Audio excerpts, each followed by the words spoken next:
Hello दोस्तों, नमस्कार। आज हम लोग जानने वाले हैं HTML के बारे में। HTML क्या है, इसकी परिभाषा, इसके सिंटैक्स, इसके इसमें कितने टैग्स होते हैं, इसको किस तरह किसने बनाया था और इसका प्रयोग कहाँ कहाँ किया जाता है, सब कुछ आज इस वीडियो में जानने वाले हैं सिर्फ 5 मिनट में। सबसे पहले इसकी परिभाषा देख लेते हैं। HTML एक मार्कअप लैंग्वेज है जिसका प्रयोग किसी वेब पेज या का स्ट्रक्चर बनाने के लिए किया जाता है। मतलब किसी भी वेबसाइट या किसी भी वेब पेज को बनाने के लिए हम पहले HTML में उसका स्ट्रक्चर बनाते हैं। HTML का पूरा नाम क्या होता है? HTML का पूरा नाम जो होता है हाइपर टेक्स्ट मार्कअप लैंग्वेज होता है। HTML का काम क्या होता है? HTML का काम इस प्रकार है। वेब पेज का स्ट्रक्चर बनाना, टेक्स्ट को हेडिंग पैराग्राफ में डिवाइड करना, फोटो और वीडियो को लिंक में जोड़ना, लिंक्स भी बनाती है और फॉर्म भी बनाती है। मतलब जिसमें हम फॉर्म का स्ट्रक्चर बनाते हैं, जिसमें फॉर्म हम भर सकते हैं। HTML में किस तरह के वेब पेज बनाए जा सकते हैं? HTML का प्रयोग करके हम कई तरह की वेबसाइट बना सकते हैं, जैसे स्टैटिक वेबसाइट, डायनेमिक वेबसाइट और रिस्पॉन्सिबल वेबसाइट। और इसके बाद आता है हमारा HTML को किसने बनाया था। ये सबसे इम्पोर्टेंट क्वेश्चन है हमारे में। HTML को टिम बर्नर्स-ली के द्वारा बनाया गया था। 1991 ईस्वी में उन्होंने इसे बनाया था। HTML का HTML को क्यों बनाया गया था? HTML को बनाने का कारण यह था कि इसकी मदद से इंटरनेट पर डॉक्यूमेंट को एक दूसरे से जोड़ा जा सकता है। मतलब हमारे जो डॉक्यूमेंट थे उनको HTML के माध्यम से हम एक दूसरे से जोड़ सकते हैं। इसके बाद हमारा अगला टॉपिक है HTML में कौन कौन से टैग पाए जाते हैं। HTML जो है टैगों का एक, वो कह सकते हैं कि एक ग्रुप है। इसमें कई सारे टैग पाए जाते हैं HTML के अंदर।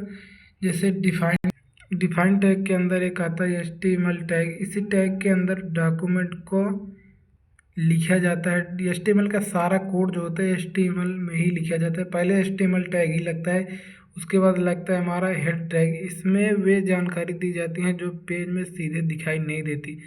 मतलब कि ये जानकारियाँ कोड में लिखी तो जाती हैं लेकिन कोड के अंदर दिखाई नहीं देती। कोड के बाहर जो हमारी वेबसाइट वेब पेज होता है वहाँ पे ये जानकारियाँ शो नहीं होती।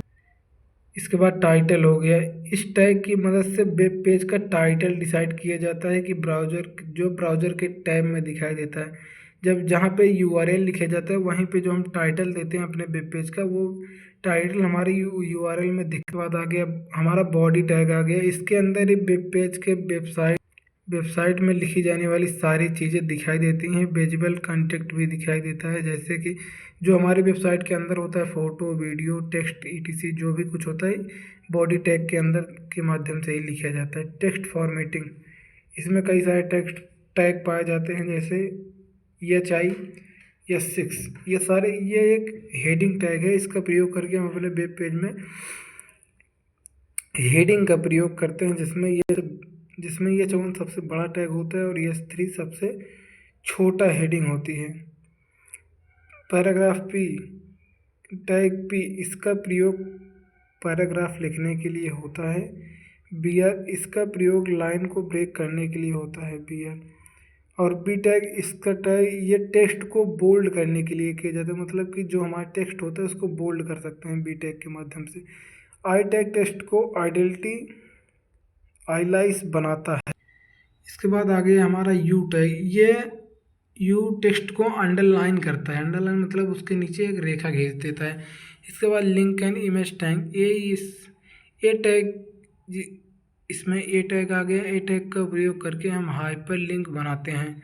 इमेज का प्रयोग करके हम अपने वेब पेज में फ़ोटो को ऐड कर सकते हैं, फ़ोटो को ला सकते हैं। इसके बाद लिस्ट टैग होगा। यूएल टैग का मतलब अनऑर्डर्ड लिस्ट, बुलेट पॉइंट भी बनाते हैं। जैसे मतलब कि अनऑर्डर्ड लिस्ट जो होते हैं ये यूएल टैग के माध्यम से बनाते हैं। ओएल टैग का होता है, इसमें ऑर्डर लिस्ट होती है हमारी, उसका प्रयोग यूएल टैग की मदद से ओएल टैग की मदद से होता है।